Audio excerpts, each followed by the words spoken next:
What is up, everybody? Welcome to the Seek Outside podcast. Today is August 27th. It's a Wednesday. We're here. We're getting stoked. It's raining outside. It's the afternoon. It's still very hot in here, but we're going to get this podcast knocked out today.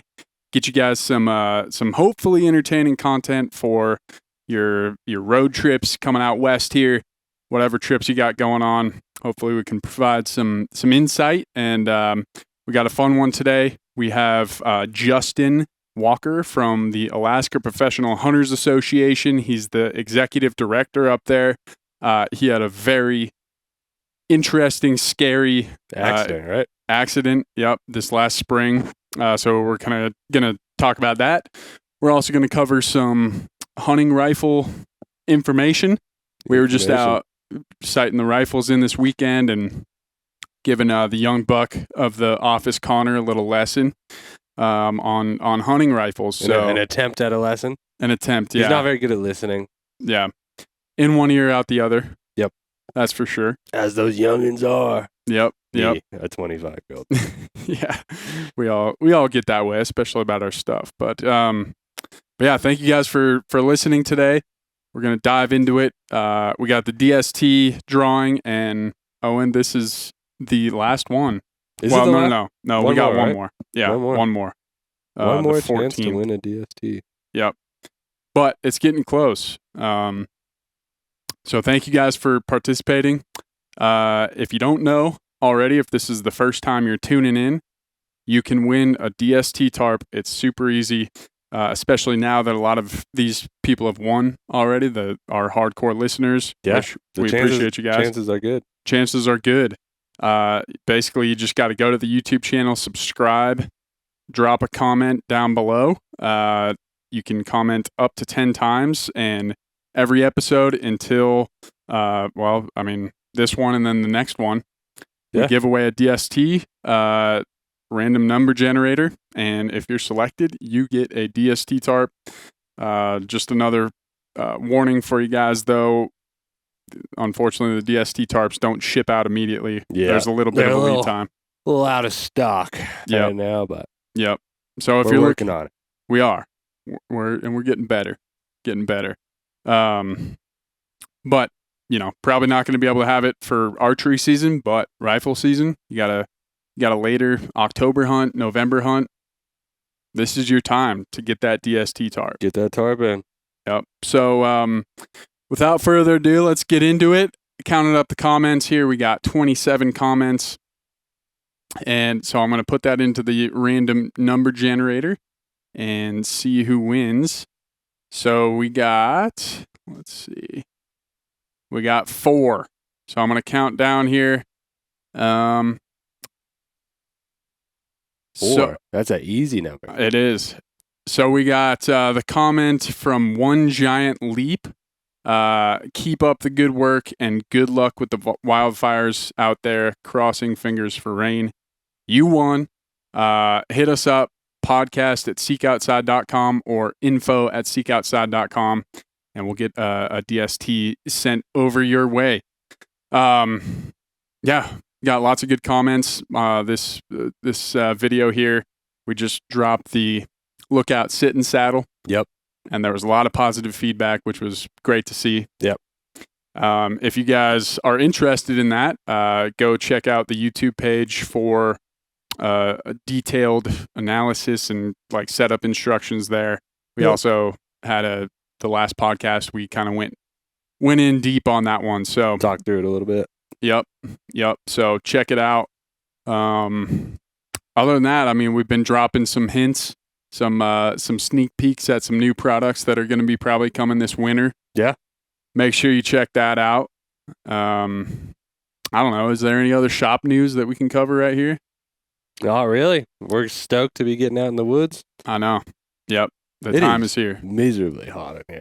It is making me feel terrible. Well, it's humid outside. It's humid in here right now. Yeah. Oh, hey, we gotta run this one quick. Speed. We'll try.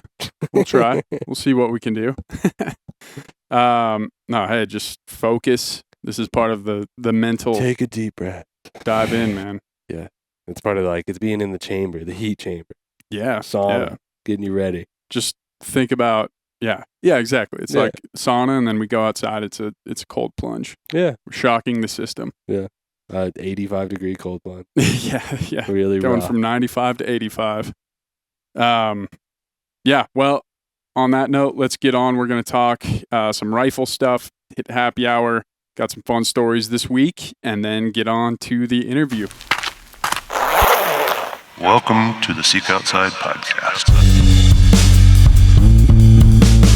And you think that's bad? You see Ryan on the phone in the office.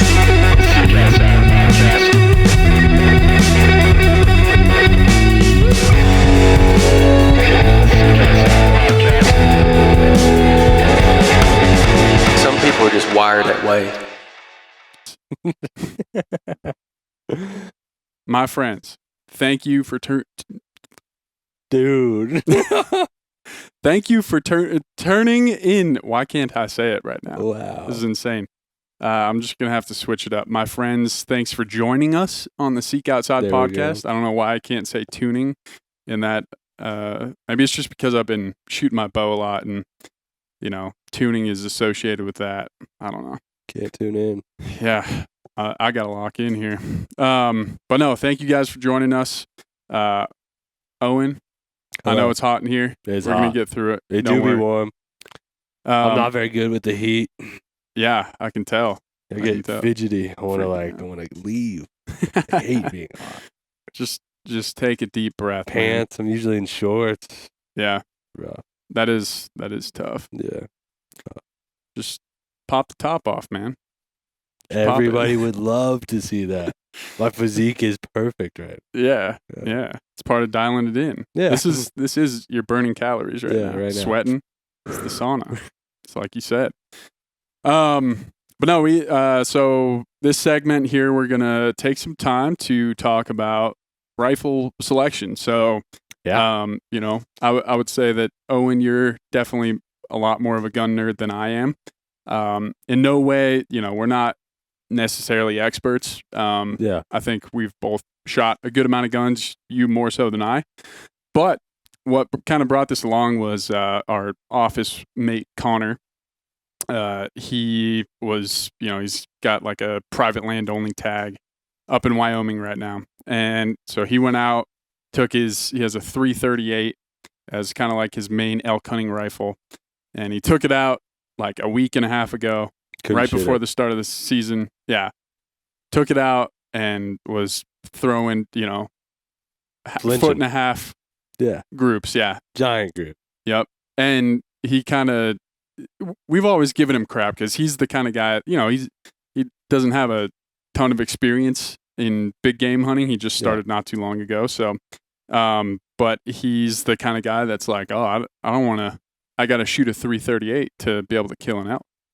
And so we before he had gone out and shot this time, we were kind of giving him crap like, that's kind of a big gun for you, buddy. Yeah. Like that's a giant gun. That's a giant round. And I think we kind of put it in his head a little bit that he was going to be flinching, but came back to us and he was like, yeah, I was flinching. I can't shoot that gun. So it basically led into this big 45-minute long spiel that we were given. Yeah. And it was Presentation. spearheaded by Owen, who actually crushed it. Like I was, it's kind of chaos up here, but he kind of led to the point of like, this is something we should put on the podcast. Something we should talk about. Yeah. Maybe even make a video about. Maybe even make a video about. Yeah. We're thinking of making a video on it that should be out soon, but we're kind of just going to talk about some of the different cartridges for big game hunting, our experiences, and why it doesn't really matter that much. So there's a problem. Mm-hmm. I find that a lot of people want to shoot a bigger gun because they think that's what it takes to take down an elk. You see those videos where an elk will take 3 in the wheelhouse, won't go down. I mean, it's going to go down, but it'll take 3 big hits, big gun, or maybe even a 6.5 Creedmoor or the Needmore, as some people joke about. Elk doesn't go down immediately. I need that knockdown power. I need to kill. What if I shoot at 300 yards of this one time? Me. I'll give you a background. I've hand loaded I don't hand load anymore, but I used to shoot hand loads a ton and hand load a lot. I was really into guns, and I'm still into guns. I just can't afford it. It's a very expensive hobby. It is. You know, you go shoot 50 big rounds in a day, and you're spending some money. Mm-hmm. So I do have some knowledge. Mm-hmm. But anyways, well, and you're a really good shooter. You can, you generally you didn't do a ton of like competition stuff, but you could shoot out. I mean, you showed me videos of you shooting out to 1,000 yards. can hitting shoot milk jugs. can shoot far. Yeah. Had a Tika T3 7 mag, 7 red mag. Mm-hmm. Built out hand loads. Could basically hit a milk jug whenever I wanted to, wherever I wanted to. So there is some validity to what I'm about to say. But anyways, yeah, I guess we start that problem, right? Connor flinches when he shoots a big, giant 338 Winchester Magnum. Yeah. That's a big gun. It is. That's a ridiculous gun. The solution is, well, Connor shoots very tiny gun. Mm-hmm. Very tiny gun may not have the knockdown power he's looking for at certain yardages. Mm-hmm. So there's a middle ground. You and I are both big 270 guys as of late. I've been shooting a Tika T3 270. Not bad on the recoil. Shoots real flat. 130 grain little copper bullet. Mm-hmm. It's killed a lot of animals. Yeah. Yeah, I think so. I think kind of the main thing that we want to get across in this segment is like just, I think we're both in agreement, especially after talking to people. Like our customer service team, we get a lot of folks that are coming out from out east, and a lot of times they'll ask us like hunting questions or like I've definitely gotten how's the gun weather? questions. Yeah. How's the weather? Yeah. Yeah. And so I think that's kind of what we're trying to get across here. But like, there's just so much minutia out there about caliber size, and I mean, it's nauseating to see. Like, just it's like if you're bored one day and you want to have something to do, you post on a online forum. What's better, 270 or 30-06? Dude, if you're bored, and when the real differences are pretty minute for the average guy. Yeah. Like, one of the things I have gripe with recently, and I get like all the new chambered round, all the new rounds people are coming out with. You got like, there was the big rush of the 6.5 Creed. Mm-hmm. A lot of people were really into that. And then you got the 7 PRC, 300 PRC, 300 Weatherby, like all these new rounds that are designed to shoot a really heavy bullet, really far, all that stuff. But the gripe I get is, right, you can see here, probably behind my head, like you're supposed to have like 1,500 foot-pounds of energy to kill them. Yeah. Right. So what they say is like minimum necessary to allow your bullet to expand enough, but also go fast enough. But you also need velocity for Yeah. the bullet to expand. Mm-hmm. You need like 1,500 feet per second in some rounds. Mm-hmm. And sometimes more. Like coppers can be like 2,000 feet per second to get a decent expansion. Yeah. So, yeah, I mean, when you start looking at that and you start thinking about, all right, what gun can I shoot that I feel comfortable with, then you're really just talking about velocity and energy. Yeah. And how many guys out there shooting a 300 Win Mag or 338 really need 2,000 foot of knockdown energy at 800 yards or something, Yeah. I don't know what the true ballistics are, but most guys are going to take a shot in between 200 to 400 yards. And like 400 yards is a long shot on an elk. Mm-hmm. If it's not perfect conditions, if there's wind, there's so many variables. Yeah. That the hype, it's cool. It's like people with trucks, right? Well, my truck makes 380 horsepower. Well, oh no, my truck makes 390. But it doesn't really matter, Yeah.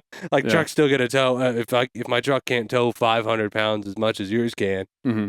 well, It's you're not not going to gonna. max out you aren't maxing out your range every time you're shooting. Yeah. Like you get a lot of people that talk about like the ballistic coefficient, all that stuff. It does matter, and ballistically, a high BC coefficient, ballistic coefficient, is good to have, which a lot of these new rounds are coming out with. Yeah. I'm rambling. No, I think you're hitting some good points. So I think I guess the first thing I want to talk about is like all that stuff that you're talking about, ballistic coefficient, a lot, the foot pounds of energy, the chamber size, how many grains the bullet is. Yeah. None of that matters if you're not a good shot. I mean, it There you go. really See, doesn't. This is why Like, he's a mediator.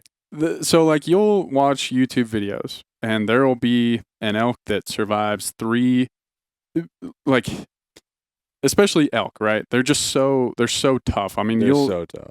like it's almost like it doesn't matter regardless. Even if you hit them in the wheelhouse, like with a 338, Yeah. it's not necessarily going to knock that thing down. I mean, sometimes you just, the bullet hits the certain spot where, it might miss the heart, hits a double lung, but it's a little bit high. So the blood doesn't, it's not filling up with blood. So it's not, doing the right vital damage that it needs to do. So there's all these different factors in there. But like me and you are big. So I have my main gun that I shoot now is a Bergera B14 270. Yep.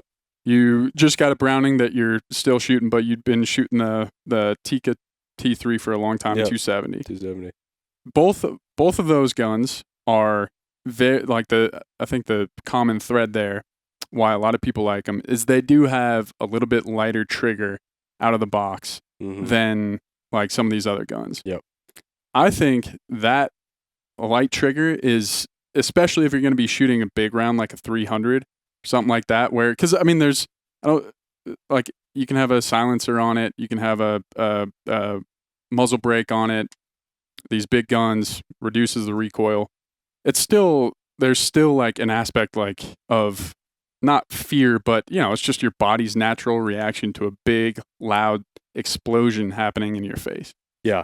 If you have a heavy trigger and you're, and you're shooting a big gun where you're anticipating that recoil. Yeah. Even if, I mean, you could be a great shot, you're still just like that slight second of anticipation, you're screwed. Yeah. That's going to throw all the ballistics out the window because you're still not going to be shooting. Yeah. Does not matter. Yeah. How big of a gun it is. Yeah. If you can't hit anything. Exactly. And I think the good thing that you pointed out here too is like just the difference in size between some of these rounds, right? Dude, yeah. Like,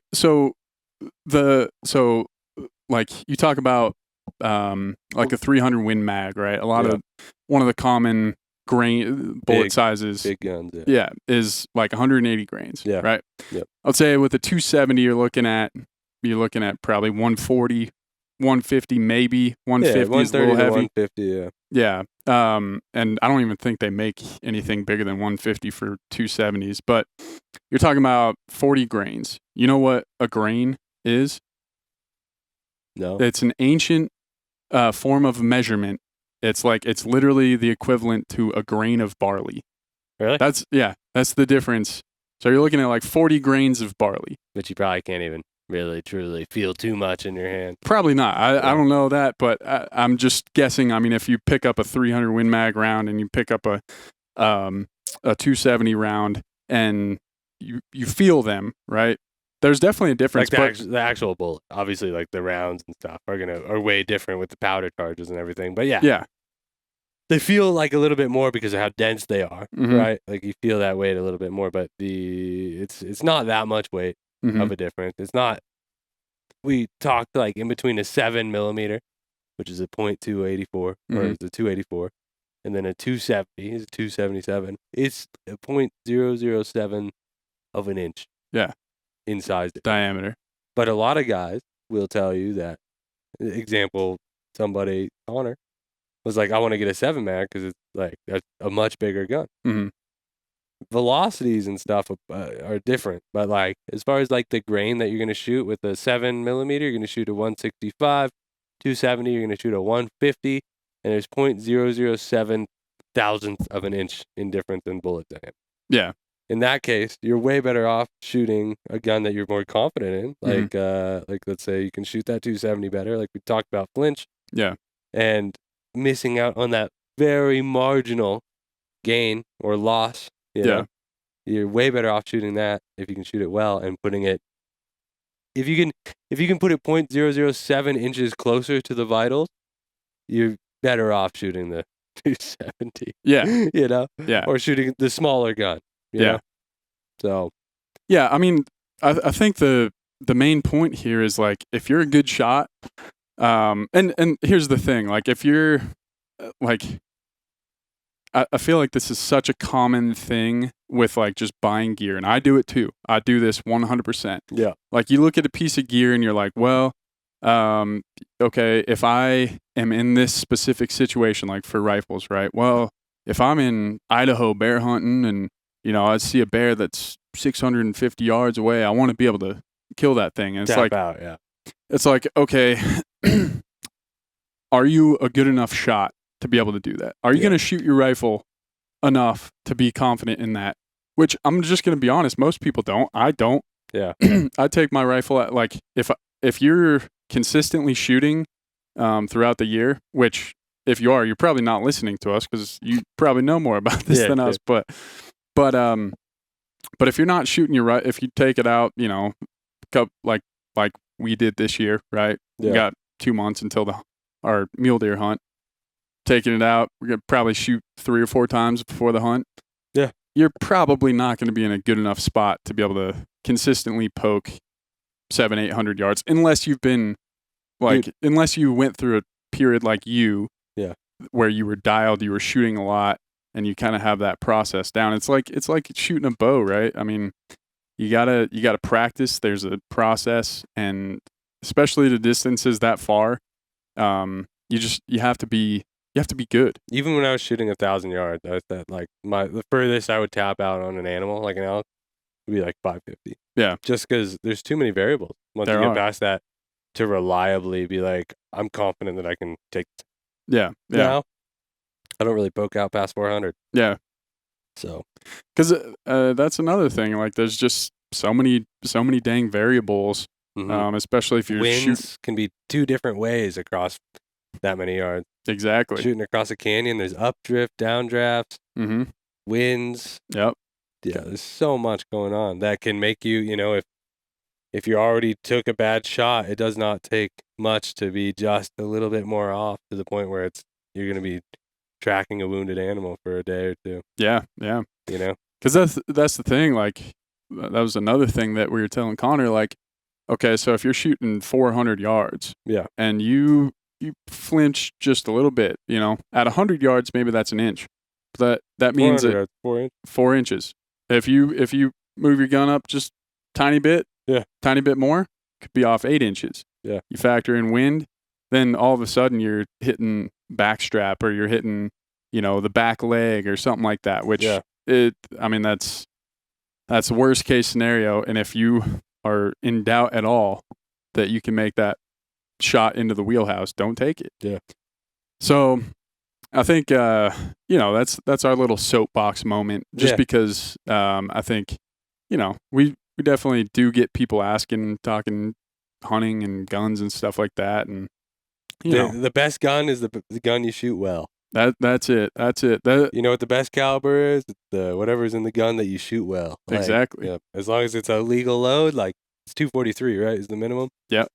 If it's a 243 and above, and you know the ranges that you're likely going to take a shot at, and your round has that many foot-pounds at those ranges, it's a hell of a good gun. Yep.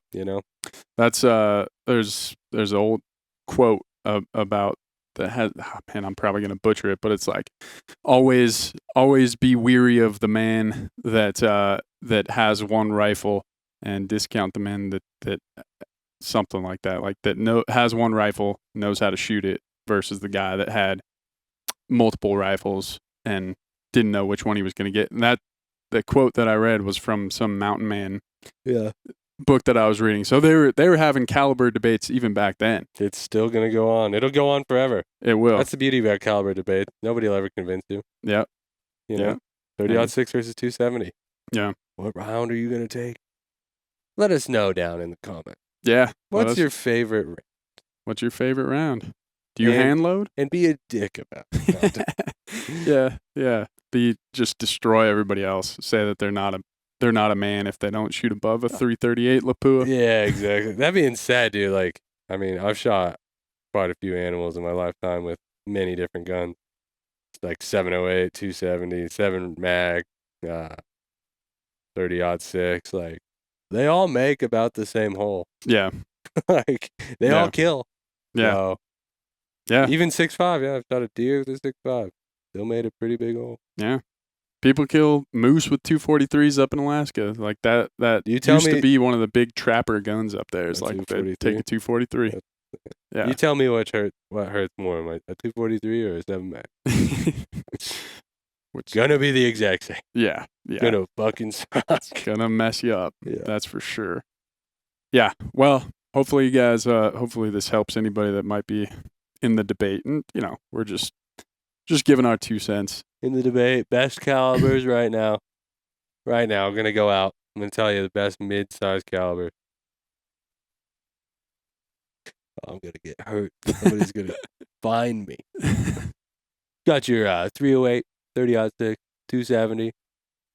So anything that's not a Magnum cartridge and in between 6.5 and 308 caliber, pretty good. Yeah. It'll do the job. And I recommend shooting a copper bullet if you can. Mhm. Better for the environment. Yeah. And They're tough to find, though. they That's the do problem. some badass things Yeah. when you shoot things with it. That's the thing, man. I've seen the 270 do unspeakable things if you Yeah. hit it in the right spot. Even Man. if you hit it in the wrong spot. Yeah. Unspeakable things will happen. Yeah. Yeah. It's a bad day to Bad be a day. deer. Yeah. Bad day to be anything. Yeah. All right. Enough gun talk. Let's Big get on to gun the guy. happy hour. Gonna get on to the happy hour here. Going to talk some fun stories. Oh, I do have one shameless plug. I'm gonna use my shameless plug of the year. Man. I think we each get one. mine's it's just because it kind of relates to the podcast. So the music in these podcasts, I've always produced it myself. It's just been a side project, fun stuff. You know, anything that you hear at the beginning, in between segments, at the end, probably something that I made. It's why we don't have a million listeners yet. It is. My band, Lorian, Lorian, we just came out with our first little project. It's called the Basement Audio Tapes. I'm going to put full song at the end here that you can listen to so you can decide if it's going to be a waste of the time or not. But I just wanted to put that out there. It's on Spotify, anywhere. You know, there's some bands out there where you might, you know, there's a lot of bands that you could question their support for conservation. This is true. And hunting and all that good stuff. You don't have to question that with us. So that's one good thing about that music. So If you ever go on tour, you can't do it in the fall. yeah, exactly. Never catch me on tour in the fall. But shameless plug, Lorian, check it out. Let us know what you think. All right, let's get on to happy hour.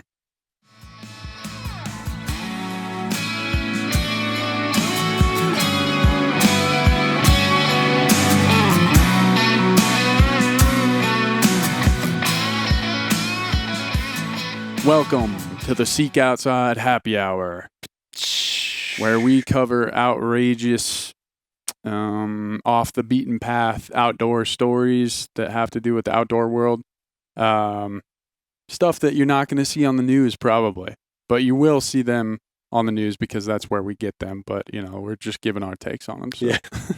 Yeah. We do find them on, yeah. Yeah. But we find them interesting. Yeah, so we're fans of Alone here at Seek Outside. Yeah. Old Clay Hayes, the winner a few years back. Yeah. He was a big Seek Outside user. He used our stuff for a long time. It's a very interesting show. I think it's like probably the best survival show. I try to watch like all those just because I love it, especially the ones. There's a lot of them now that they set it up to where there's a lot of drama.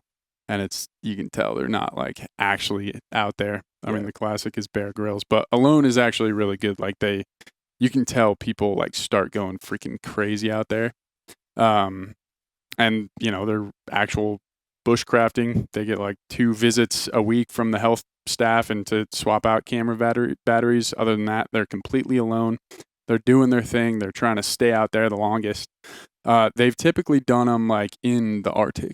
So Yeah. they've done Slave Lake up in Canada there. They've done Vancouver Island. They've done they didn't do New Zealand. They did Australia. They did Mongolia. They might have done New Zealand or Argentina or somewhere like that. But they'd never done like a desert area. That's brutal. Yeah. And so this is going to be a spoiler for people. Just heads up, if you're listening, you might want to skip it if you're watching the show. But they did it in Africa. So they basically went to the Great Karoo Desert, I think is what it was called. Damn. In South Africa. It honestly kind of looks like up around here, like Gunnison area. There's a lot of like sagebrush looking stuff. Yeah, okay. They got cheetahs and some of the animals, but it's a desert. I mean, it's succulent central. Yeah. The average season of alone, nowadays they're getting people stay out there 100 days. That's great. 85 days, and a lot of them are like, yeah, I could have done another 25 if they have the food thing dialed in. This most recent season was the shortest season ever. Really?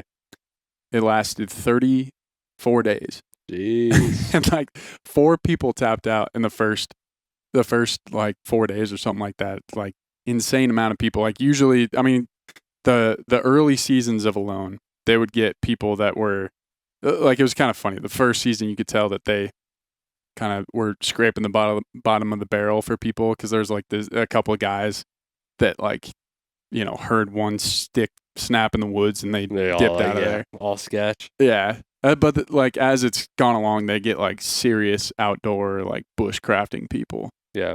That are dedicated to staying out there. But I thought it was interesting. They go to the desert one time And it's bye. hard to live out there, man. It is. It's hard to live out there. It's the water thing. It is. It's like I always think about less water, less animals, less everything, dude. Yeah. Less. One of the problems that they were having was it was just so dang hot that people were going crazy. Yeah, they were going crazy. So it's like me right now. yeah. It's relatable. Yeah. But no, it's a really good show, but it just shows that the desert is not something to mess with. No. So It's one of the hardest environments, I think. yeah. Like high mountain stuff can be brutal. Mhm. The weather can be crazy, but like you go down, like people running in Death Valley and stuff, they're way north than people running in the mountains. They are. For sure.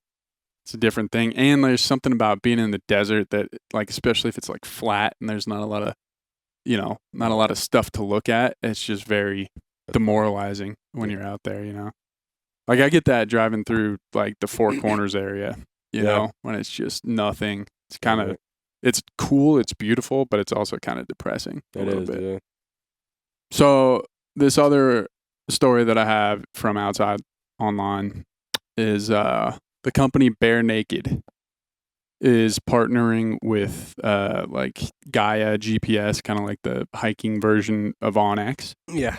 And they're trying to make the first, I guess, like nude-friendly trail system. What? Yep. So for anybody out there, if you're hiking in the future, be prepared. This is the future of hiking. We're just gonna. Would it have to be on a private? I don't know. Or is it like a trail system that you're just gonna run into naked people on? I don't see how that works. Yeah. Well, It'd have to be on private. Is it nude only or just nude accessible? I don't know. I don't know nowadays with how they do this. Let's see. So I think it's maybe it's just legal to be naked because it's like outside of, maybe it's like public land. You can be naked. I don't know. I mean, nothing wrong with it. If you want to be naked out there, you can do it, but yeah. I mean, as long as they make it so that people are aware. Like yeah, definitely like signs everywhere. You don't want to be taking your kid for a hike and nudity. See some gnarly. Because the thing is, the classic thing is, probably the people that you're going to see naked on these trails are not going to be the most physical. Well, I don't know. They're hiking. Yeah. So But maybe not the ones you want to see naked. maybe not. Yeah. This is the next step in ultralight, is just no clothes at all. I like it. And you're minimizing drag. There's No drag. not as much air. Less sweat issues. Yeah. Yeah. You don't have to worry about, staying warm when wet. Yeah. When you get sweat. I just thought it was kind of absurd. It's like, That is insane. why you got to make it I guess I don't have a problem with people doing what they want to do, but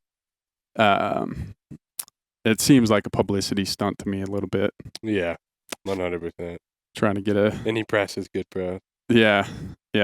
And I mean the photo that they have is just a bunch of people showing their genitalia to the world is basically the photo. Everybody's in a perfect pose to be naked. At least it's not to you. Yeah. I'm gonna tell you. Yeah. But anyway, not much in the stories this week. For the happy hour. Yeah, not much for the happy hour. But hopefully you guys enjoyed. We're going to get on to the interview with Justin. I definitely think you guys need to listen to this. There's some good things to glean from it. Just first aid wise, it was, he's honestly lucky he's not dead, right? Yeah. And he was in a situation that many people could be in. It's not like he was doing anything extremely crazy. Yeah. It was just kind of a freak accident that could happen to anybody.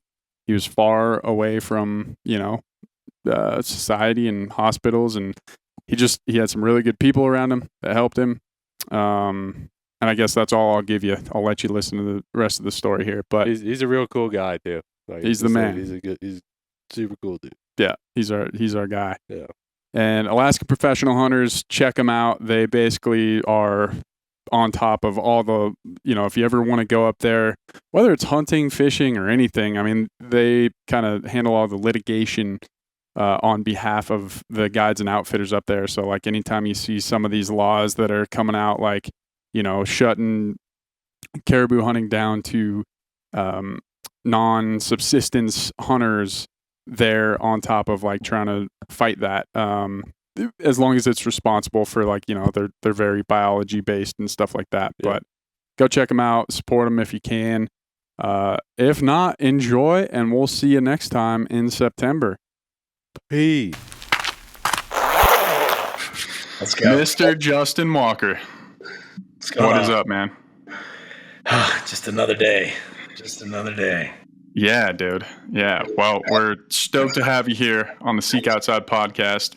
Little introduction for people. This is Justin Walker, and I'll let him take it away in a second here. But friend of Seek Outside, friend of mine. We met at Sheep Show a few years back, or one of those, and you do a lot of work with APHA, which I'll let you kind of cover. But glad to have you on the podcast.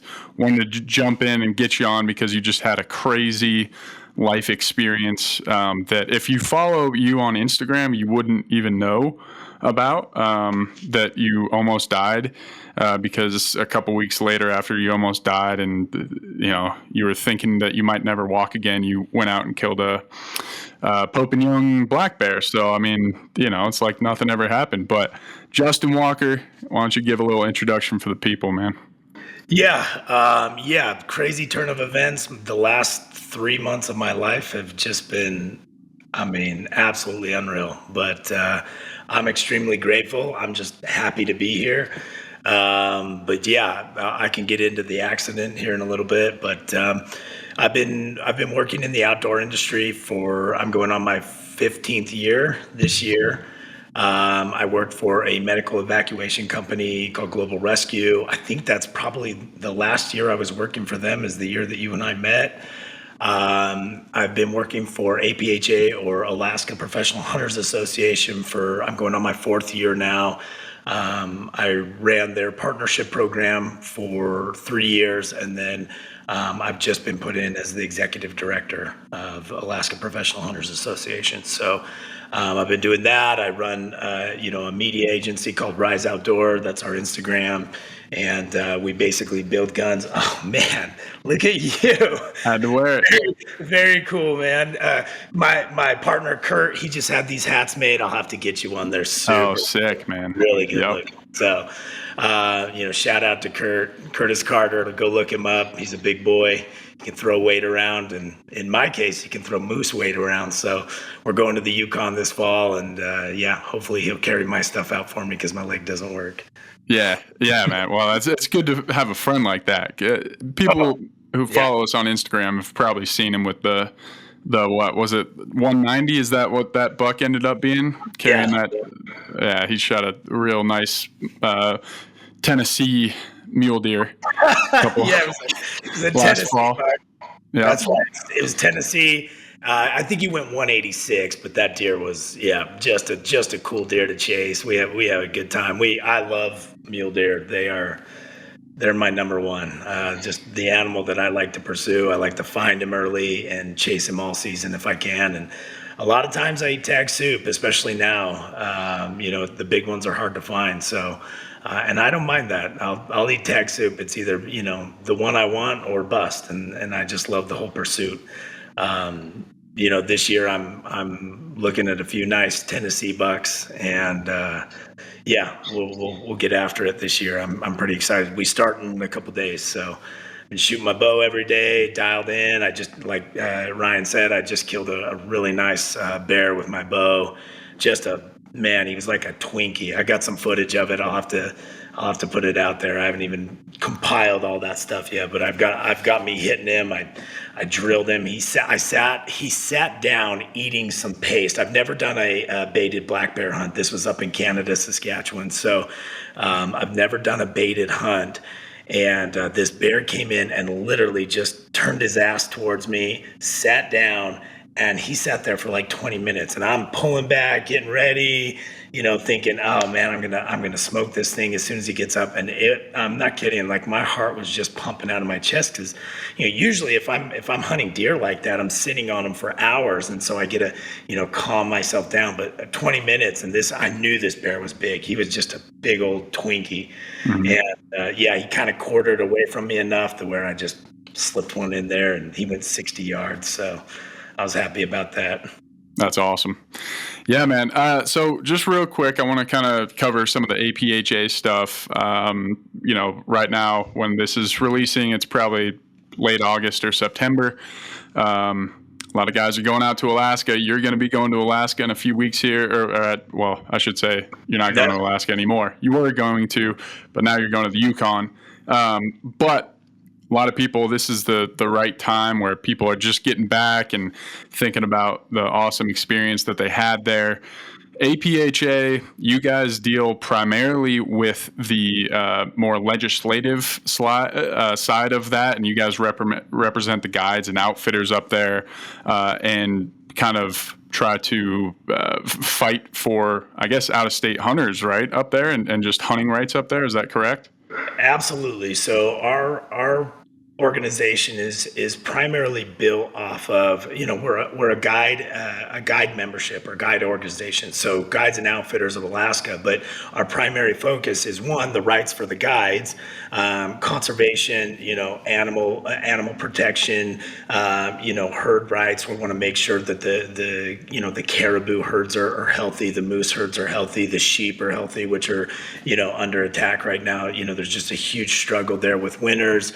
A lot of non-resident and resident hunters overhunting those populations. So, we're there to, basically step in and really help the regulatory system, whether it be, Alaska Fish and Game, Parks and Rec. It really is just everything across the board. So, but our focus mainly is just to make sure that, guys like you and me and everybody down here in the lower 48 or worldwide, get to go up and enjoy Alaska and, what it has to offer. I mean, it is the most wild, wonderful place there is on this planet, in my opinion. And I'll do anything to go back year over year. And I do have to correct you. I'm going to the Yukon Delta, so it is still Alaska. I'm not going to the Canadian side. So it's called the Yukon Delta. It's a big, giant swamp. on the western side of the state, and it's nasty. Lots of grizzly bears, lots of hopefully moose. So Kurt and I are going up there, and we've bought a little 15-foot boat that we're going to put together up there. We've bought a motor and a boat, and we're just going to go on this river and cruise up and down it, and hopefully take some bull moose. So we're excited about that. The reason we were going to the Brooks Range, but because of my leg and my injury, which I can kind of get into, I'm not able to go up to the Brooks Range. We were going to do a 10-day float up there. And, now being hurt, I've got torn meniscus, I've got a broken bone in my leg, and half of my muscle on my inner thigh is basically gone. And they're telling me that it'll probably be about a year before I can get that, back. It'll never look the same. Honestly, my leg is a little lopsided, or it looks lopsided. You've got your thigh major and then your thigh minor, which is your inside of your leg, and that muscle is basically turned to hamburger, and so it's just slowly getting repaired. So that being said, I just want to, before we get into that one, I just want to cover one more thing on the APHA thing, because I have a feeling that your experience is going to take up most of our time here. But just so that people are aware, what would you say would be the number one, like whether it's a law or just item that us down here that either hope to go up to Alaska to hunt, or if you just want your kids to be able to do it, what things should we be paying attention to now that could be of issue that could like either limit hunting rights or expand them up in Alaska coming up here in the future? Oh, that's a tough question, because there's always something. There's always a lawsuit going on with the resident hunters of Alaska suing the state, suing our organization. There's always something, and APHA and a number of other organizations like Alaska Wild Sheep, the Wild Sheep Foundation, Safari Club International, all these organizations, they're fighting for our rights as hunters behind closed doors. And really, these organizations don't do a good enough job, and we're guilty of it too, of really letting the general public know what's going on and know the battles that are going on.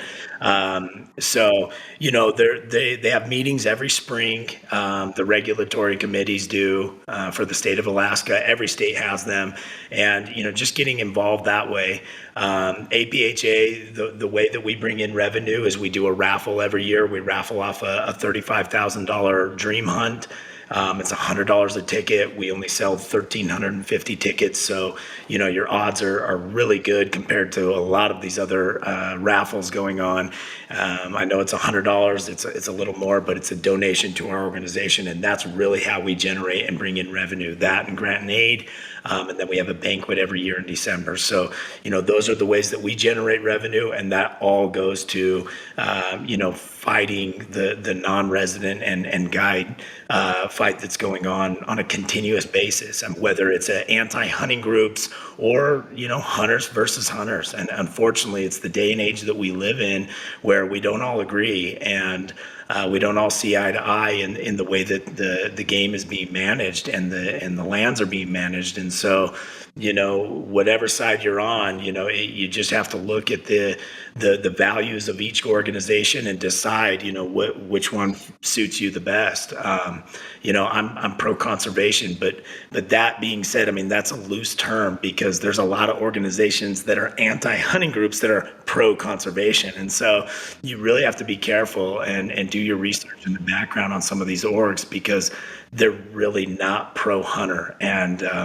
that's tough, because I am pro hunter, so I would invite everyone to do your research, find out where the money's going.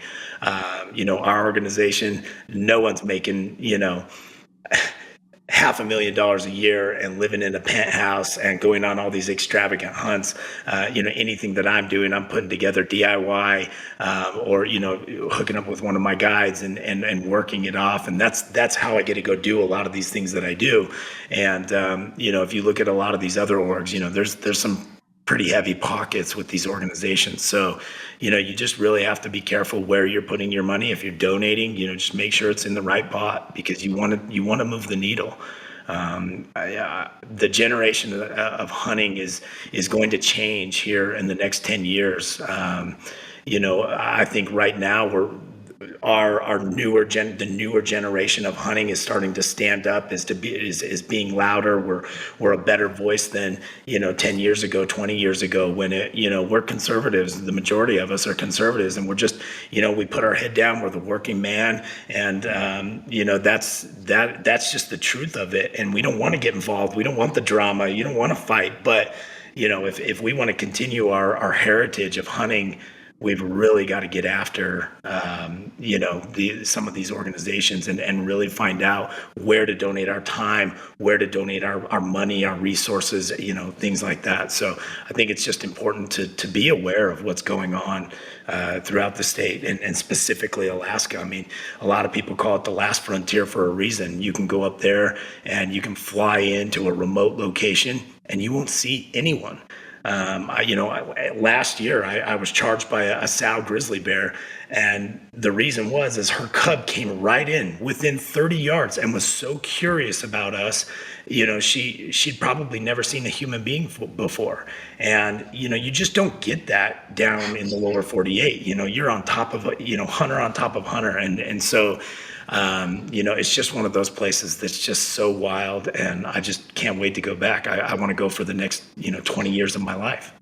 Oh man, I know it's this time of year every year, just because this is it gets hot here. You're in Utah, gets hot there. You start seeing the pictures and the videos come in of people going up there, and it gets you that itch, man. So I feel you there.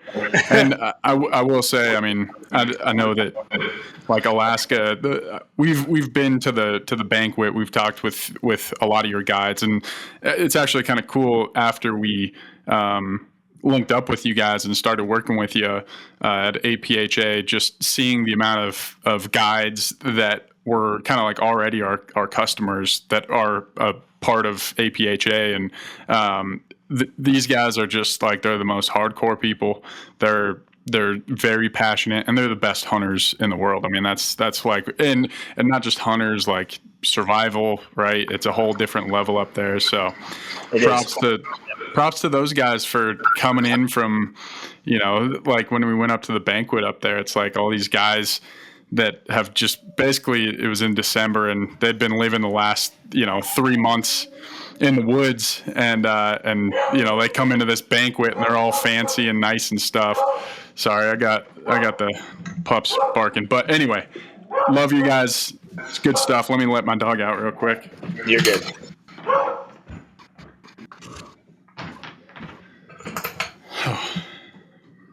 All good, brother. I freaking love beagles. I got 2 beagles, but they're loud. You gotta love their bark, man. It's great. yeah, I know. Well, I'm trying to get them into blood tracking. I've tried it a couple times. Take out like a little roast that I let it sit in the fridge. All of them have they've lived too soft of lifestyles to really have the drive, but I don't know. We'll see. You gotta start them young. Yeah. Yeah, exactly. But yeah, man. So we've kind of been teasing it this whole time. So I guess like you just had a really crazy wilderness survival experience, back in May. You want to dive into that? Yeah. Let's dive into it. So APHA does we have a youth essay contest program every year where we select 3 winners out of dozens upon dozens of applicants that write into our organization, talking about why they want to get into the outdoor industry. And so we have a committee put together that selects the winner of that essay contest, and whoever wins, Paul and Donna Claus at Ultimate Thule Lodge in the Wrangell, Alaska, host that winner for a couple days every year. And if you look up their lodge, I mean, it's in one of the most beautiful areas in Alaska. I mean, it's just gorgeous. The Wrangells are insane, man. They're whole nother they knock level. your socks off. Like, I remember because driving from like Fairbanks to Tok, where we flew out with 40 Mile Air, you're driving and you're seeing all these awesome Alaskan mountains, and then you see the northern part of the Wrangels, and you're like, oh no, that's a mountain. There's the real mountain. That's the real mountain. Yeah.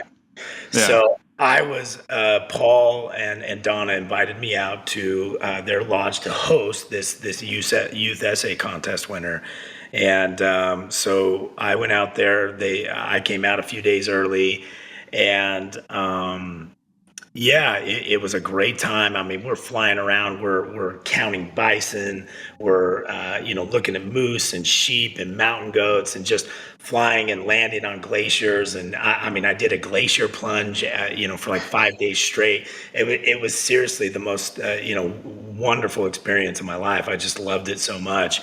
And I remember the day before the accident, we got out of the plane. We're flying around in Super Cubs, and Paul Claus maybe one of the best pilots of our generation. I mean, he is incredible. We get out of the plane and he says, "How was that?" And I turn to look at him, and I mean, man, karma or wishing it into existence, or whatever you want to call it. I guess not wishing, but just putting it out there in the universe and then letting it happen. I said, "Man, I could die a happy man today." And the next day is when the accident happened. So. The accident, we were actually getting ready to leave. I was going back to Anchorage, and he was going to fly me to a smaller airport, and then from there I would take another plane over. And anyway, we got in the plane, we loaded all my gear, and he's like, "Oh, dang it, we need to fuel the plane." So he got out and went and got his Kubota, and was backing the Kubota up to a fuel trailer. And these fuel trailers are, pretty big trailers. And he was just bringing it back, and I was on the hitch, and it's like a swivel hitch. So I was trying to put it on the ball, and all of a sudden the throttle just got stuck and full bore. I mean, he was 0 to 90. It just came back and just slammed into me, and it lifted the trailer up. So he slammed into me the first time, and my legs were crisscrossed. So slammed into me the first time, and pinned both my legs between the trailer and the bed of this Kubota. And I'm screaming, I'm freaking out, and he's freaking out, obviously. So lifts the trailer off the ground. The Kubota lifts off the ground, and only the front tires are pushing this trailer back. And as soon as the trailer caught its momentum, then it kind of came back down. Well, as soon as those 4 tires hit, the second time I tried to get out of the way, and I mean we're just talking split second, and it just smashed my right leg, and it hit my thigh and just crushed it, and I could feel it. My leg was pinned against the trailer, and I could just feel it just crushing the muscle. I thought it broke the bone. I mean, I thought there's no way. And anyway, he just turned the machine off, and it still got me pinned. I mean, it just sat there. And there was a little lip on the trailer, and my leg had popped. Like it looked like a zip, honestly. It was disgusting. I'll get you some pictures and some video. Anyway, so it popped, and I mean, blood is just squirting everywhere, all over the trailer, all over the Kubota, and I'm watching it come out of my leg, and I'm freaking out. And so Paul finally turns the vehicle back on, gets back in, and it just fell off. So I fall on the ground. He comes running over, and he's like, "Oh my goodness, you're going to be okay. I'm going to go get help." So he leaves. And so I'm just sitting there, and, the smart thing to do, and everybody says this, they're like, "Well, why don't you cover your leg or put pressure on your leg?" But I was in shock. I mean, I sat up, and I'm like looking at my leg, and I'm like, "Oh, that is not good." And I can just see blood, just oozing out of my leg. And it wasn't squirting. It wasn't like sporadically squirting. It was just, I could just see it oozing out of my leg. And so I start looking around, and I could see my phone like 10 feet away, and not thinking about infection or anything. I start army crawling over to my phone. I know my leg is just jacked up. I know it's messed up. So I crawl over and grab my phone. I open it up, and I've got 4 kids, and I look at my babies, and I'm like, "Oh my gosh, I love them so much," And I could feel my sanity slipping. I could feel myself like starting to pass out. And so I'm looking at them, and I'm looking at the mountains. I'm in one of the most beautiful places in the world. And I'm like, well, if you're going to go, this is a great place to go. And then I just out. The next thing I know, about a half hour later, Donna, Paul's wife, is putting pressure on my leg, trying to stop the bleeding. And luckily, they had a paramedic who was relatively close that flew in. He was about 40 minutes away, so he flew in. And once he got there, I mean, Donna probably saved my life, honestly, because she stopped the bleeding, relatively quick. And then when this EMT came in, he's well trained in wilderness survival, and luckily he got it to slow down. And I sat there on the runway for 4 hours before they brought in a Black Hawk helicopter to evacuate me. And yeah, I mean, I sat there. They gave me ibuprofen, and I mean, I would get up. I was so uncomfortable, and they tried to make me comfortable. They brought in a tent. They gave me a sleeping bag.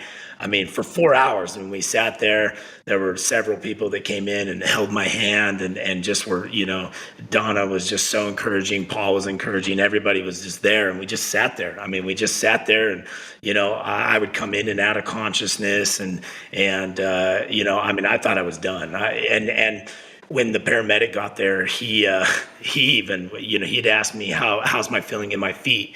And my foot and my lower leg started to go numb, and obviously that's recipe for you're losing all of your blood flow in your leg, and I mean it's just seeping out of me, and so then I'm thinking, oh my heck, am I going to lose my leg? And I'd ask him, and he'd give me the runaround answer. He's a trained professional, so he gave me a good answer. And then finally, the search and rescue showed up, and there's the Coast Guard up in Alaska. So they showed up in a Black Hawk, put me on a stretcher. They flew me about 40 miles to the closest airport, and then they put me on a Jetstream jet that goes about 450 miles per hour, and they shot me straight to Anchorage, Alaska, where they took me into the OR. They took all these x-rays, and then I just sat there. It was crazy. They finally gave me some, decent drugs to take away the pain, and I sat there for like an hour. And, I'm thinking I'm getting operated on. I'm thinking my femur's broke. I'm thinking my arteries, slightly torn or something. And anyway, the doctor comes in, the surgeon comes in, and he's like, you know what? We've done an extensive look over of your x-rays, and we keep thinking there's got to be a break in there somewhere, because your leg looks like hamburger, and, it's all mangled, but your bone's not broke. And I'm like, what? And everybody that's there is like, what? There's no way, and he kind of was joking around. He's like, how many times do you work out your legs a week? And I said, I don't know, a few. And he says, well, you can thank your thighs, man, because it saved your life, your big thighs. And he said, it just, I don't know how, it just cushioned it enough to where that femur did not break. And, and he says, yeah, we'll see if you can put pressure on it tonight. We'll keep you here for a couple days. Come to find out that the lower end of my leg is broken. It does have a fracture that runs down it, but I've been living with that. And so, yeah, I mean, my leg, I had to stay up in Alaska. Huge shout out to Mike. You know who you are. I let him and his wife, they both, Mike and Lori, they let me stay with them and eat their food and just hang out with them for a week or two. But I had to stay up there. I had to check in with the surgeon and the doctors every day. My leg would just swell. I mean, it got so swollen and huge, and it would drain and leak, and it was disgusting. And I had this black bear hunt scheduled. I was hosting a trip with WTA, Worldwide Trophy Adventures, which is my other job that I work. So anyway, I'm a booking consultant for those guys. And so I was hosting a trip up in Canada. And, obviously our director, Jason, he was like, he's like, you can't go up there. And I was like, yeah, I probably shouldn't. And then I was talking to the surgeon one day, and he was like, oh, you should be fine. You're sitting in the stand. And I was like, oh, green light? Well, then I'm going. And so that's all you need to hear. That's all I need to hear. And he was like, yeah, you can, as long as you can prop your leg up. And I was like, oh yeah, for sure. So I went up there. I'm not going to lie. It was very difficult. It was, getting up the stand and just everything, getting my bow situated, all the things that goes along with the hunt. But I, kind of powered through it and hobbled along. I mean, I'm on crutches the whole time, and going up these bear stands, carrying my bow. I put it on my little pack, my little Kuiu pack, and climb to the top, and then take it off, whatever, hang it up, and then prop my leg up on the stand, they've got that safety bar, and that's where I would put my leg. And so I prop my leg up, and I would unwrap it, and had some fresh meat going for the bears because I had to drain it every day because it's so nasty. It would get all swollen, and I would just drain it, and then I'd rewrap it. And day 2 of that hunt, man, that big boy came in, and I was able to take a bear, and we ended up killing 12 bears that week. I mean, we just had a great week. 4 of those bears were over 300 pounds, really big boys. It was just an incredible trip. So, I'm just grateful to be here. I'm grateful to be alive. I mean, it just was, an incredible experience. I mean, it sucks with my leg. I mean, like I said, I had that Brooks Range hunt planned. We were going to go float the Brooks and kill some caribou and maybe a moose. But, now we're still going to the Yukon Delta, and I'm grateful. I'm grateful to be alive. Man. Anyway. It's an insane story. And I mean, there's a couple things that I want to cover. I mean, number one, I think it's a very clear example of why you do have to remain in shape. And obviously this is a very extreme example, but Absolutely. I mean, that's crazy that they were like, okay, yeah, you worked out enough to where this, it just caused enough. But I'm sure that's like applicable to lots of different injuries, right? I mean, if you can stay in shape and just thinking about it in like a hunting or outdoor recreation context, I mean, the worse shape you're in, it probably just opens you up to so many more like crazy freak accidents and injuries and stuff like that. So, I mean that. But the other thing I wanted to touch on too is like, just with your recovery and, seeing, because, you're out scouting for mule deer and stuff like that. You're sending me pictures and all that. I think that there's a lot of people that like, I think you're one of those guys that just has like a furnace going, right? Like just, you can tell at the trade shows, you're always talking to people. You got an engine, I definitely don't have that to the same level that you do. Like, I feel like I would, if I got some injury like that, I'd be like, all right, I'm out for a little bit. I'm just going to sit and watch football replays. But that's the wrong thing to do. I mean, you had the right attitude about it to like get back out. You didn't let it disrupt you. And I there's so much science out there about how the mental aspect kind of helps your recovery with everything. I mean, you hear about it with people that get paralyzed, right? They just try enough to walk. And then, if you have that motor, if you have that drive, it does something, right? So absolutely. I could tell you the physical therapist, I mean, going in there, he's like, man, he says, you are just, I mean, they're putting me on hack squats right now. I'm running. And he's like, this is an injury that would be 6 months. You're doing the stuff in 3 months. And, I'm in the gym every day. I lift heavy. I love doing the high intensity workouts and stuff. But I have the same mentality that everybody else does. I wanted to quit too. I wanted to go watch football replays. Like I want to do that stuff, but I think at the end of the day, like, my kids are a huge motivation. The people around me, my true circle's real small, and, those people inspire me. And, that's one of the biggest reasons. But I would say, mentality is everything. Everything. It doesn't matter who you are. It doesn't matter if you're trying to lose weight, kill a big mule deer. If your goal is to get out there on public land and kill an elk, you can do it. You just have to put in the work. And, sometimes it works out, sometimes it doesn't, especially when it comes to hunting. I mean, my first bull moose in Alaska, we sat there for 11 days before we even seen a bull moose.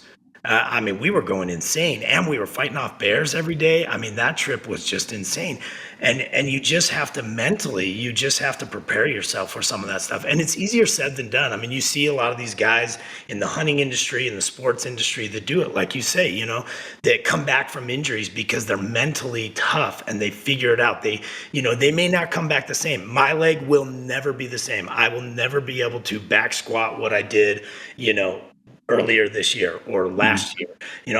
My leg is never going to be the same. I've accepted that. And, the surgeons told me that, my physical therapist has told me that, like, it's not going to be the same. I've accepted it. I pouted about it for a minute, and now I'm trying to be positive and trying to get back out there. And, positivity and mentality, it's a potent combo. You throw those two together, and as long as you can keep it, and keep going. I mean, I think it's dedication too. Like, you just have to be dedicated to succeeding. And so many people, motivation only lasts so long. You can only stay motivated for so long, and then motivation dies. And that's with your diet. That's with working out. I mean, I'm not this jacked guy that eats so good and works out every day. I work out every day so I can throw weight around, or I can throw it on my back. I mean, that is my number one motivation. I like to carry off animals off the mountain, and I like to go that next ridge over. I'm that guy, Now, let's go see what's over there. And, that's my motivation. It really is. I mean, do I like being healthy? Absolutely. Do I like the way it makes me feel? Absolutely. And look, sure. Those things are all byproducts of trying to be in shape and trying to stay healthy. But, I think, when it comes to hunting, is it going to make you shoot better? Not necessarily. Is it going to make you, a better in every way? Not really. But, when it comes to going up and down a mountain, who doesn't want to be not so out of breath, or maybe able to go an extra day or an extra mile? Those kind of things help put animals on the ground for sure. Yeah. So we got probably 10 more minutes here. I want to finish off with kind of something a little bit more on the woo-woo side. Hold on, my headphones are just having audio issues this go around. Oh, good. Let's see. All right, I can fight through it here.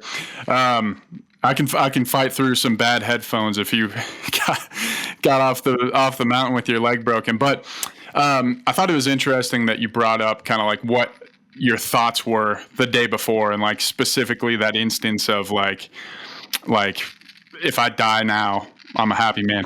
I always wonder, and I'd like to get your thoughts on this.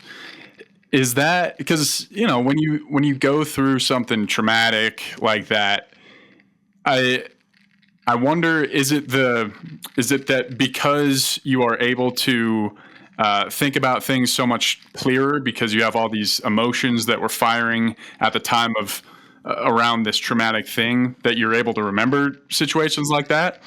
Or is it like just some crazy thing that humans don't understand yet, that like maybe in that moment the day before you just had like this premonition like deep down that you didn't know about?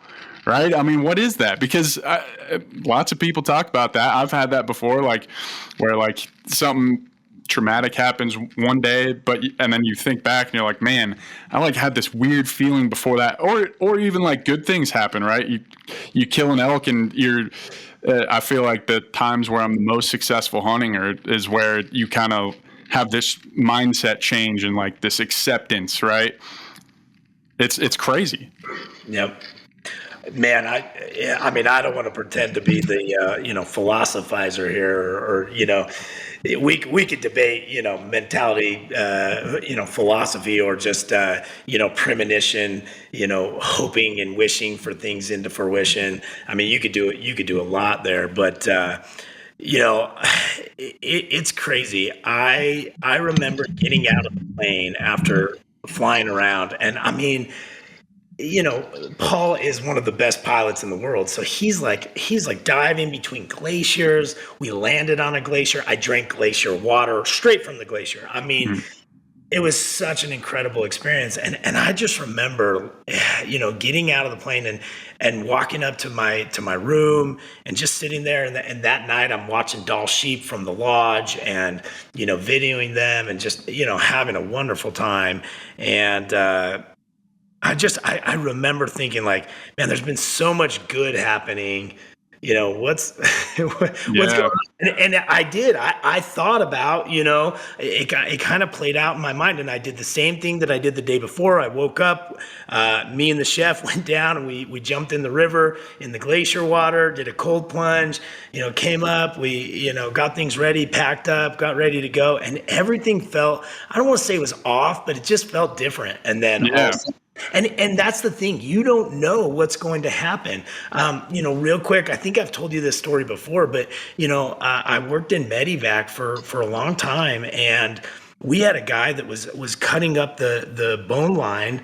He was in Idaho. Him and his buddy were in Idaho. They had horses. They were like 12 miles deep, and he was cutting up the bone line on a bull after he'd put it down with his bow, and he slipped. His leg was up in front of him, and he slipped off, and that knife just went right to his leg. I mean, just like that. And all of a sudden, it went from a really cool, oh my goodness situation, this is incredible, to an oh shit situation. We need to figure this out. And, that's how quick it can happen. I mean, and no one can plan for that. I mean, I never would have thought in a million years someone would have backed into me with a Kubota, with a UTV vehicle, and pinned me against a trailer. And I mean, that whole it's a freak accident. Yeah. 1 in a million, maybe 1 in a billion. I mean, I don't know what the odds are, but they're so low. So, I mean, it's crazy. You can just. Life is just nuts. There's just so many things going on, and I think a lot of times I'm guilty of this. We just move too fast. Yeah. We're working hard. It's the next thing, and sometimes that saying. Sometimes you just got to smell the roses. That's what I'm trying to implement in my life right now, more than ever, because I'm a busy person. You talk about this furnace. Everybody, my mama, she's like, listen, you got to calm down, and you just need to chill. And I know I need to do that. And I really have been trying to do it. My 9-year-old, she just turned 9, and apparently she likes fishing. I'm not a huge fisherman. And she's like, Dad, I just want fishing stuff for my birthday. And I'm like, you know what? Let's go. And she's hooking smallies and largemouth bass, now. And she's 9. I don't know any 9-year-old that, all they want for their birthday is fishing stuff. So, I've just been kind of trying to dial things back a little bit and really enjoy. I think going into this season with my bow, I'd like to kill. I do have a rifle tag, but I'd like to kill my moose with my bow if I can when we're up there. If those bulls are rutting and we can get one to come in, I'd love to kill with my bow. I'm trying to kill an archery buck with my bow and really focused on what I love. I love bow hunting. I love shooting the gun too, but man, I just love bow hunting. It is just my favorite thing. And killing that bear this year just really tipped the scale for me. So if I kill a buck, great. I'm watching some really nice deer. If one of them will give me an opportunity and he'll slip up, I'd love to take him. But I'm just going to enjoy this season and really going into it with a different mentality than I've had in the past. And I'm feeling really good. I'm happy. And so I think that's more than a lot of people can say right now. And my invitation would be just to smell those roses. Yeah. If you love the mountains and you love doing being outside, enjoy it. Don't just be up there for Instagram and and all that stuff. Now please listen to this podcast because it helps, but you know what I mean. You just got to enjoy life, and that's the main. So. Yeah, I mean, I think they're really. It's like the powers that be, whatever you believe in personally. It's like that sent something. I think that happens a lot. They send something to just kind of straighten you out, because it's a common thing, man. But yep, I believe in that wholeheartedly. It was just something that needed to happen for me, so I could really, focus on what's important in life, and people are what's most important. So yeah, that's a good way to look at it, man. Before you get out of here, we've been talking a lot about first aid and stuff. I mean, your thing got us all thinking here on the podcast, and just, getting into hunting season, we've been talking about it a lot. Being, working for Global Rescue, working for APHA, you've probably had a little bit more, you've heard probably more stories than most. Yep. And then now you have your own personal experience. What are some essential gear items that are very helpful that like you take in your pack all the time, having heard all this stuff, just first aid wise? Yeah, now, I mean, I won't go anywhere without a tourniquet. I will not go anywhere without a tourniquet. Even though in my situation, this specific situation, it would have saved me if I would have got my artery. They could have put a tourniquet on. There's one in my pack. The plane was right there. They could have pulled it out and put it on.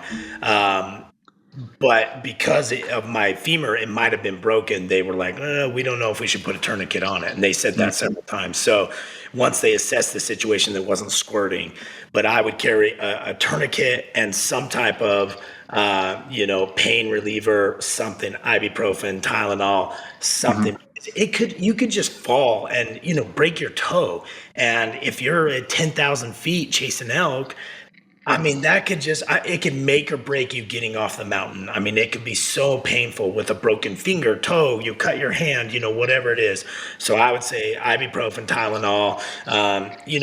You could carry gauze because they're real light, but honestly, you can use your clothing to really, dig in and stop the bleeding in most cases. And then the other thing I carry all the time is a live straw. I will not go anywhere without a live straw. I hunt in the desert a lot. I've been in a situation where we've been packing out a deer and 2 of us got heat stroke because we ran out of water. So those are my main things. I mean, other than that, you've got a knife, you've got some other things that can, be first aid essentials if you had to use them, or they could act as tools to be in the first aid. And then the number one thing, I guess, above everything else is a form of communication. Yeah.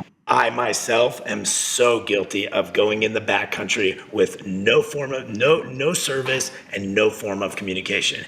Now I won't go in without a Zoleo, an InReach, a sat phone, Starlink, whatever. But you've got to be able to communicate. No one is coming to get you unless you have a way to communicate with them. And that was the biggest thing that we would tell our clients at Global Rescue. If you can't communicate with us, there's no one coming to help. Yeah, we can't do anything. Yeah. Or if they are coming to help, they're going to be way too late. Yeah.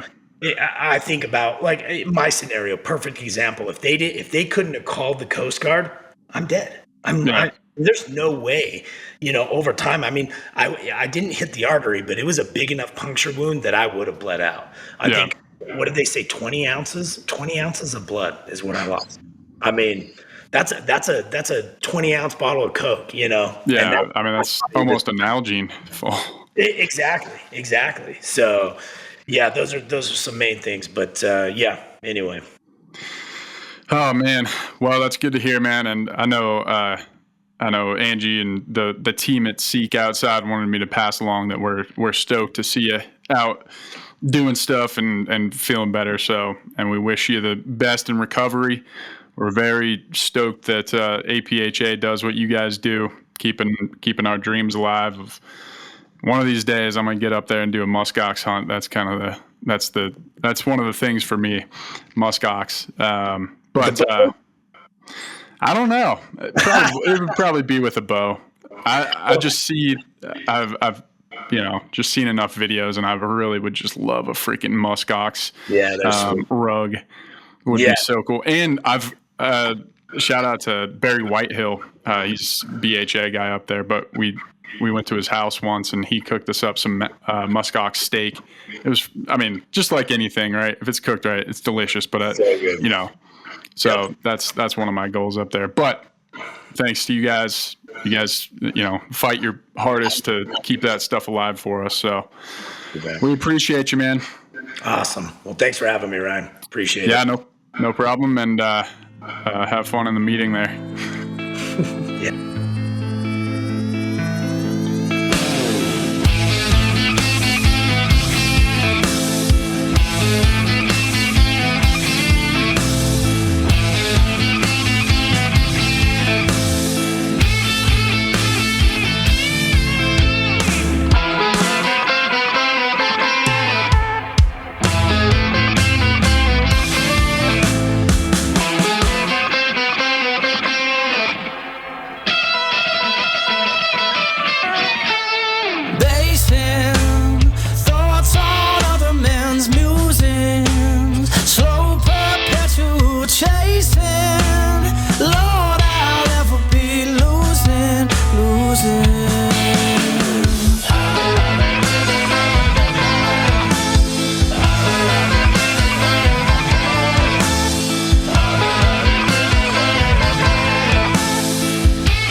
fever.